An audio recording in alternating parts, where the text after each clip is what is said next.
Kadang, cinta tidak memilih waktu. Ia datang begitu saja, saat kita paling kehilangan arah. Saat hati kita hampir kehilangan cahaya. Bagi Naya, seorang wanita hamil yang hidupnya dipenuhi sunyi, kehadiran Raka, sopir pribadinya, terasa seperti hembusan hangat di tengah malam yang dingin. Ia datang tanpa diminta, namun selalu ada ketika Naya merasa dunia tidak lagi memeluknya. Dan dari percakapan kecil, dari perhatian sederhana, dari tatapan yang dalam saling mencari, tumbuhlah sebuah perasaan yang tak pernah mereka rencanakan. Inilah kisah dua hati yang bertemu tanpa sengaja, namun saling menemukan tanpa kata. Inilah kisah wanita hamil yang mencintai sopirnya. Aku tidak pernah menyangka bahwa hidupku yang selama ini terasa datar akan berubah hanya karena satu orang. Seorang pria muda berseragam rapi yang berdiri di depan rumahku sambil menunduk hormat. Namanya Raka. Suamiku yang memilihnya sebagai sopir pribadi karena katanya aku membutuhkan seseorang untuk mengantar kemanapun saat hamil 6 bulan ini. Katanya untuk keselamatanku. Saat itu aku hanya mengangguk, tersenyum, menerima keputusan suamiku tanpa banyak tanya. Seperti biasa, aku hanya mengikuti alur rumah tangga yang dingin dan diam, rumah tangga yang tak lagi berisi percakapan hangat, apalagi perhatian. "Selamat pagi, Bu. Saya Raka," ujarnya dengan nada sopan. Aku membalas senyum kecil. "Panggil saya Naya saja." Ia sempat terlihat kaget, tapi akhirnya mengangguk. Ada sesuatu dari caranya memandang, bukan pandangan yang lancang atau menilai tubuhku yang sedang membesar, tapi pandangan yang memperhatikan, menghargai, memastikan aku merasa aman. Dan entah kenapa, hal sekecil itu membuat dadaku hangat. Hari-hari berikutnya berjalan dengan sederhana. Raka mengantarku ke pemeriksaan kandungan, ke kantor yayasan tempatku bekerja paruh waktu, bahkan sesekali menemaniku membeli perlengkapan bayi. Ia selalu membantu tanpa diminta, membukakan pintu, mengambilkan belanjaan, menahan tanganku agar tidak terpeleset saat turun dari mobil. Hal-hal kecil yang kurindukan dari suamiku, hal-hal yang dulu kulihat sebelum pernikahan kami, berubah menjadi formalitas. Suamiku, Randy, semakin jarang pulang. Perlahan, aku mulai terbiasa bangun dan tidur tanpa kehadirannya. Aku bahkan lebih sering berbicara dengan Raka dibandingkan dengan pria yang secara sah adalah suamiku. Namun suatu hari, semuanya mulai berubah. Pagi itu aku merasa lemas. Kepalaku berputar dan tubuhku seperti kehilangan tenaga. Raka yang baru datang untuk menjemputku langsung panik melihatku terhuyung. "Bu Naya, hati-hati." Ia segera meraih lenganku, menstabilkan tubuhku. Aku belum sempat menjawab ketika tubuhku mulai goyah. Raka tanpa ragu memapahku ke sofa, mengambil air, lalu berlutut di hadapanku. "Naya, Ibu baik-baik saja? Boleh saya panggilkan dokter?" Aku menggeleng pelan. Aku hanya lelah, mual sejak tadi malam. Raka menatapku cemas. Dan entah kenapa, aku merasa diperhatikan untuk pertama kalinya setelah sekian lama. Bahkan, saat suamiku pulang pun, ia tak pernah peduli pada kondisiku.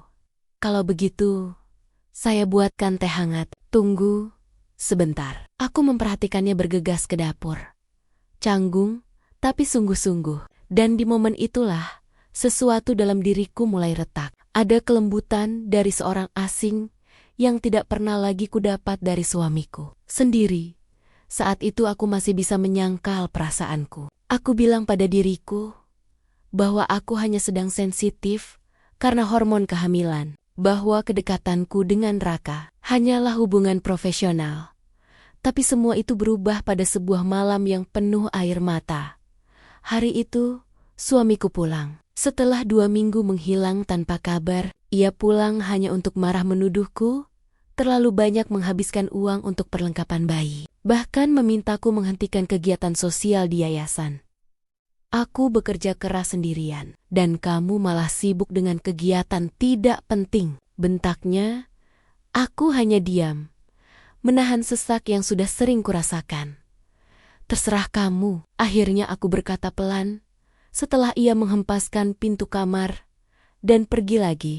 Setelah itu, aku keluar rumah.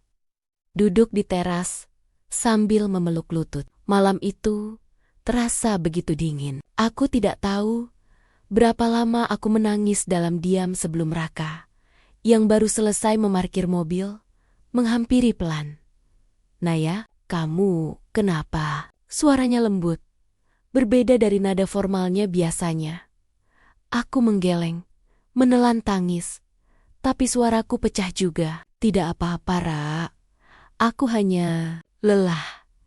Raka tidak langsung bertanya. Ia hanya duduk di sampingku, menjaga jarak yang wajar, lalu berkata pelan, "Kalau lelah, jangan dipendam sendirian. Saya ada di sini." Dan dengan kalimat itulah, batasan yang kubangun selama berbulan-bulan hancur. Aku menangis lagi. Kali ini, tanpa berusaha menahannya. Raka tidak menyentuhku. Namun keberadaannya saja sudah cukup membuatku merasa aman. Diperhatikan, didengar, di tengah isakanku. Ia berkata pelan, "Naya, kamu tidak sendirian." Dan aku tahu, saat itulah aku mulai jatuh. Bukan jatuh karena terpeleset, tapi jatuh hati pada seseorang yang tidak seharusnya. Raka, esoknya, hubungan kami berubah tanpa perlu ada yang diucapkan. Ia menjadi lebih perhatian, aku menjadi lebih terbuka. Dan di tiap perjalanan dalam mobil, ada percakapan yang membuat jarak kami semakin tipis. Aku mulai merasa hidup lagi. Namun aku juga tahu, semakin dalam aku melangkah, semakin besar masalah yang menunggu. Dan aku tidak tahu bagaimana menghentikan diri karena cinta ini mulai tumbuh di tempat yang tidak seharusnya.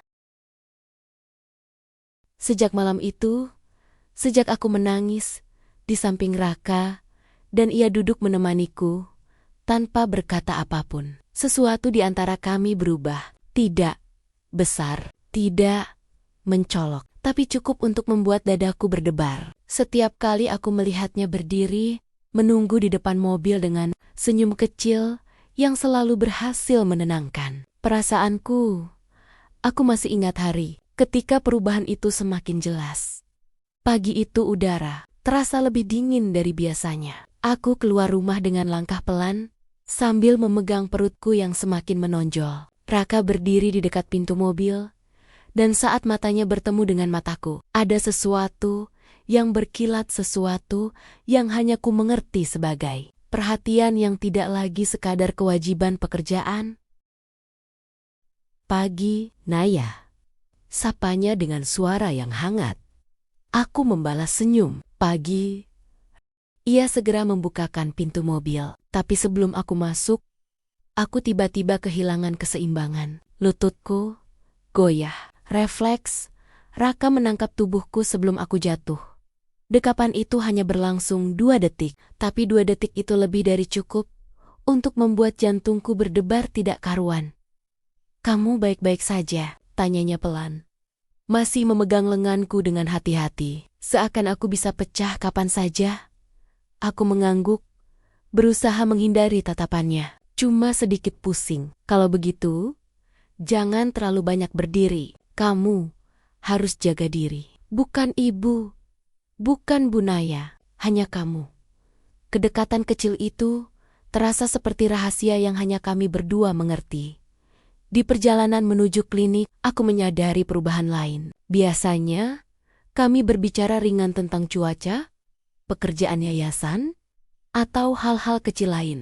Tapi hari itu, entah kenapa suasana mobil terasa lebih penuh, hening, tapi bukan hening yang canggung. Hening yang membuatmu sadar akan orang lain. Hening yang membuatmu mendengarkan napasnya, menebak pikirannya, atau sekadar menyadari keberadaannya. Akhirnya aku membuka suara. Kamu sudah lama kerja sebagai sopir? Ia sempat melirik lewat kaca spion. Baru 3 tahun, tapi baru beberapa bulan ikut Pak Randy. Sebelumnya saya kerja di perusahaan travel. Aku menatap jendela. Terima kasih. Ya, karena selama ini kamu sudah sangat membantu. Ia tertawa kecil. Itu memang tugas saya. Tidak. Aku membalas cepat. Kamu melakukan lebih dari itu. Hening lagi. Tapi hening kali ini berbeda. Aku bisa merasakan udara di antara kami berubah lebih berat, lebih intim. Raka kemudian berkata pelan. Kalau saya terlihat berlebihan, maaf. Saya hanya tidak ingin kamu kenapa-kenapa. Hei, aku menatapnya. Aku tidak keberatan. Ia menatapku melalui kaca spion. Tatapan yang membuatku terjebak dalam sesuatu yang berbahaya. Dan dalam sekejap, aku sadar kami sedang bergerak menuju sesuatu yang tidak bisa dihindari. Hari itu, setelah kontrol kandungan selesai, dokter memberiku kabar yang membuat mataku panas bukan karena sedih, tapi haru. Bayinya sehat sekali. Bu Naya, detak jantungnya kuat. Aku mengangguk, tersenyum samar, tapi hatiku terasa perih. Karena seharusnya kabar itu ku dengar ditemani suamiku, bukan hanya ditemani seorang sopir. Saat keluar dari ruangan dokter, Raka melihat wajahku yang berusaha menahan emosi. Kabar baik, tanyanya. Aku mengangguk. Iya. Bayinya sehat. Ia tersenyum. Senyum lembut yang jarang terlihat pada pria seusianya. Syukurlah, katanya. Aku ikut senang, Naya. Aku tidak tahu kenapa. Tapi mendengar kata, aku ikut senang, membuat dadaku hangat. Raka jarang menggunakan kata aku. Biasanya ia selalu memposisikan dirinya dengan formal. Seolah ia ingin menegaskan bahwa dirinya bukan siapa-siapa. Tapi hari itu, ia menunjukkan sedikit dari dirinya yang sebenarnya. Dan lagi-lagi, aku jatuh lebih dalam. Namun kedamaian itu tidak berlangsung lama. Sore hari, saat aku baru tiba di rumah, seseorang menungguku di teras. Mertua perempuan, wajahnya kaku dan dingin, seperti patung porselen yang retak. Naya, katanya tanpa senyum, kita perlu bicara. Perutku langsung mengencang. Ibu, ada apa? Ia masuk tanpa menunggu izin. Sementara Raka, yang biasanya selalu pergi setelah mengantarku, tetap tinggal di dekat mobil. Ia menatapku dengan raut khawatir. Aku mengangkat tangan, memberi isyarat bahwa aku baik-baik saja. Meski kenyataannya tidak. Begitu pintu tertutup, nada suara ibu mertuaku berubah tajam. Aku dengar kamu sering pergi bersama sopir. Aku menelan ludah. Memang tugasnya mengantar, Bu, dan aku dengar kamu sering terlihat dekat dengannya. Jantungku sontak berdegup kencang. Tidak, bukan seperti itu. Ia mendekat. Suaranya dingin. Dengarkan aku baik-baik, Naya.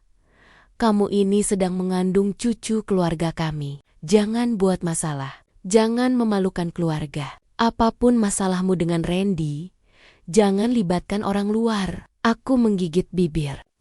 Bu, saya tidak melakukan apa-apa. Ia menghembuskan napas keras. Pastikan tetap begitu. Setelah mengatakan itu, ia pergi tanpa menoleh.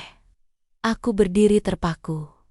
Tanganku gemetar. Entah kenapa, kata-kata ibu mertuaku terasa seperti ancaman terselubung.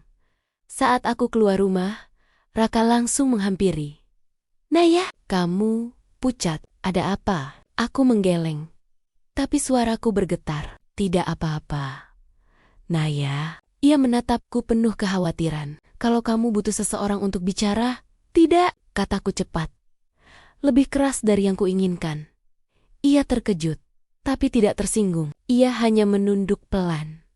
Aku hanya tidak ingin kamu terluka, katanya lirih. Aku memejamkan mata. Kenapa perhatian kecil darinya terasa sangat berarti? Rak. Aku membuka mata.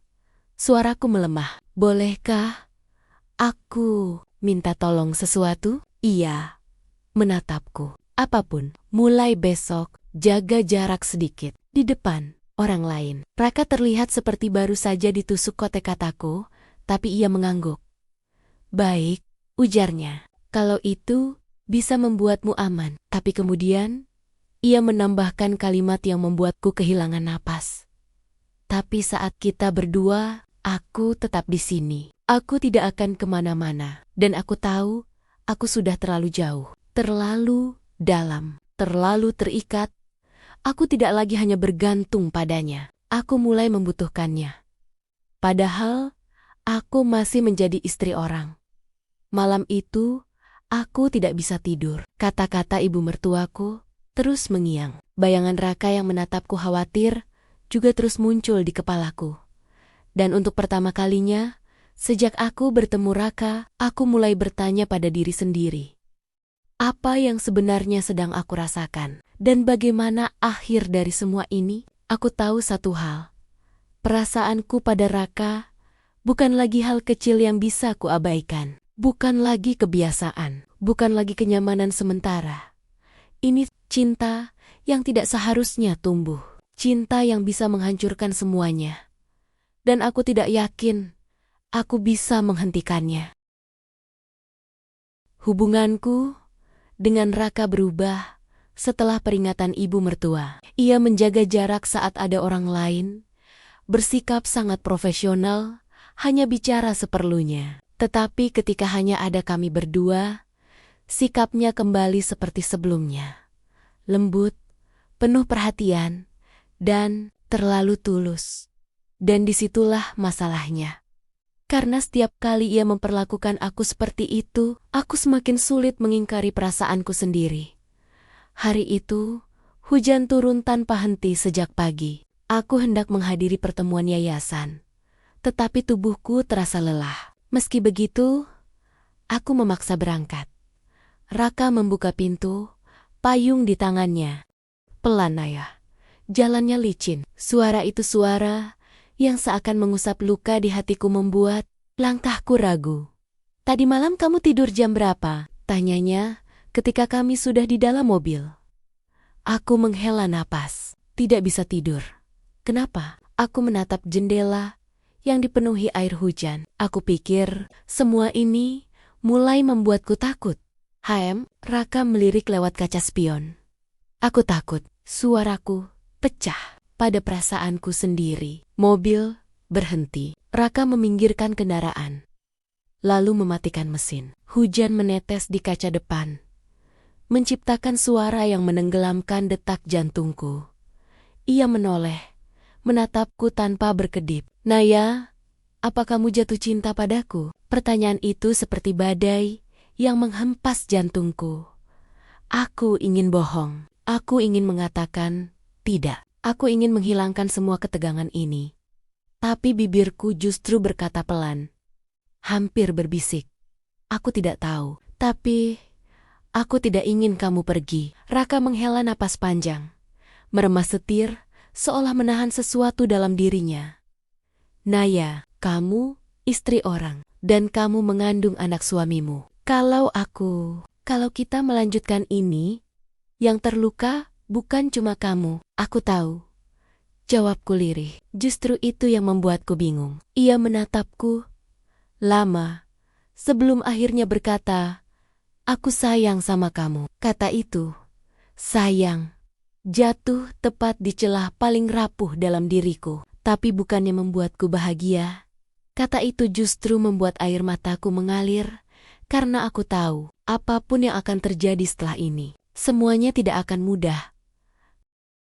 Kami sampai di gedung yayasan, tapi aku tidak bisa fokus. Sepanjang rapat, pikiranku hanya terisi oleh kata-kata Raka tadi di mobil. Ketika pertemuan selesai, tubuhku terasa sangat lelah. Perutku mengencang seperti ditarik dari dalam.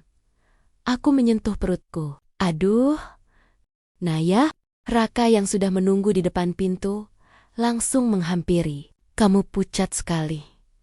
Aku, sepertinya kontraksi palsu. Ia memegang lenganku, kali ini tanpa peduli siapa yang melihat. Kita ke rumah sakit. Sekarang, aku bisa jalan sendiri. kataku. Tapi raut wajahnya penuh panik. Tidak, ujarnya tegas. Aku tidak mau ambil risiko. Untuk beberapa saat, aku pasrah. Dituntun, dipapah, dijaga. Rasanya menyakitkan dan manis di saat yang sama. Terlalu manis. Di rumah sakit, dokter mengatakan kondisi bayiku baik-baik saja. Hanya kecapekan. Aku menghela napas lega. Dan saat aku keluar dari ruang pemeriksaan, Raka berdiri di lorong dengan wajah yang tidak pernah kulihat sebelumnya, antara lega dan marah. Kamu membuatku takut, katanya pelan. Aku tersenyum tipis. Maaf, ia menatapku. Naya, aku tidak bisa terus begini. Dunia seperti berhenti. Apa maksudmu? Tanyaku. Aku terlalu peduli padamu. Suaranya bergetar. Itu salah. Kamu tahu, itu salah. Dan kalau aku terus di sampingmu, aku tidak bisa menjamin. Aku bisa menjaga batasan. Aku memejamkan mata. Jangan lakukan ini. Tapi harus. Ia menatapku dengan mata yang mulai memerah. Aku tidak ingin kamu kehilangan keluarga, hanya karena perasaan yang kita sendiri tidak berani selesaikan. Rak, suaraku pecah. Aku akan minta mutasi kerja. Mulai Senin depan. Aku tidak akan menjadi sopirmu lagi. Kalimatnya seperti pisau yang ditancapkan perlahan. Aku ingin berteriak. Aku ingin mengatakan bahwa aku butuh dia. Bahwa dialah satu-satunya orang yang membuatku merasa hidup. Tapi aku hanya bisa berdiri diam, menahan sakit yang menyebar di seluruh dadaku. Dan mungkin aturan hidup memang sesederhana itu. Cinta tidak selalu harus dimiliki. Malam itu aku pulang dengan kepala penuh kekacauan. Suamiku tidak pulang. Dan untuk pertama kalinya, aku merasa hampa. Bukan karena suamiku, tapi karena seseorang yang bukan suamiku akan pergi dari hidupku. Aku duduk di tempat tidur, memeluk perutku. Maaf nak, bisikku. Mama, egois. Air mata mengalir. Maaf, karena mama menyayangi orang yang tidak seharusnya. Minggu itu berjalan seperti mimpi buruk. Raka menjaga jarak dengan ketat. Ia bicara seperlunya. Tidak ada lagi candaan kecil. Tidak ada lagi tatapan hangat. Ia mencoba melindungiku dengan menyakitiku, dan aku tidak bisa menyalahkannya. Hari terakhirnya bekerja. Ia menjemputku untuk pergi kontrol kandungan. Perjalanan itu penuh keheningan. Tidak ada percakapan. Tidak ada tawa. Hanya jeda-jeda canggung. Saat mobil berhenti di depan rumah, setelah pulang dari dokter, aku tidak segera turun. Raka juga tetap diam. Akhirnya aku memberanikan diri berbicara. Raka, ia menatap ke depan. Tidak menoleh. Ya, terima kasih. Terima kasih. Hanya itu yang bisa keluar. Untuk semuanya. Raka menutup mata sebentar. Menghela napas panjang. Lalu ia menoleh, menatapku dengan mata yang basah. Aku bersyukur pernah bertemu kamu, katanya pelan. Tapi aku lebih bersyukur kalau kamu bisa bahagia tanpa aku. Kalau suatu saat kamu kesepian, ingat, ada seseorang yang pernah sayang sama kamu tanpa meminta apapun. Air mataku jatuh, tanpa bisa kutahan. Aku harus pergi sekarang, katanya. Kalau tidak, aku tidak akan sanggup pergi. Ia menunduk, mencium punggung tanganku, perlahan singkat, sopan, tapi penuh makna. Lalu ia membuka pintu mobil, turun, mengambil tas kecilnya, dan pergi tanpa menoleh lagi. Aku menonton punggungnya menjauh, semakin kecil, semakin jauh, sampai akhirnya hilang. Dan saat itu, aku tahu, aku baru saja kehilangan seseorang yang mencintaiku lebih tulus dari siapapun. Bulan berganti. Raka tidak pernah kembali. Sementara aku melahirkan seorang bayi laki-laki yang sehat. Saat menggendongnya untuk pertama kali, aku menangis bukan karena rindu, bukan karena kehilangan, tapi karena aku akhirnya mengerti. Cinta tidak selalu harus dimiliki. Terkadang cinta hanya untuk menunjukkan jalan pulang pada diri sendiri. Raka mengajariku hal itu. Dan saat aku melihat anakku, aku tahu. Aku harus memilih hidupku, bukan masa laluku. Bukan cintaku yang terlarang, tapi masa depan yang harus kulindungi. Namun, ada satu hal yang tidak bisa kuhilangkan. Setiap kali hujan turun, aku selalu teringat seorang pria yang menatapku dengan mata penuh kasih, namun memilih pergi demi menyelamatkanku. Nama itu tetap tinggal di hatiku, meski kisahnya sudah berakhir. Cinta bukan selalu tentang memiliki. Kadang, cinta adalah melepaskan seseorang dengan lembut, agar ia tetap utuh, tetap bahagia, meski bukan bersama kita. Raka mencintai Naya dengan cara yang paling sunyi, dengan menjaga jarak, dengan menahan diri, dengan memilih pergi demi kebahagiaan wanita yang ia sayangi. Dan Naya menyimpan cintanya seperti rahasia kecil yang indah, bukan untuk disesali. Bukan untuk dilupakan, tapi untuk dikenang sebagai bukti bahwa hatinya masih bisa bergetar, masih bisa merasa dicintai. Mereka tidak bersama, tapi cinta itu tetap hidup, diam, hangat, dan abadi. Karena cinta sejati kadang tidak membutuhkan akhir yang bahagia. Cukup untuk pernah ada,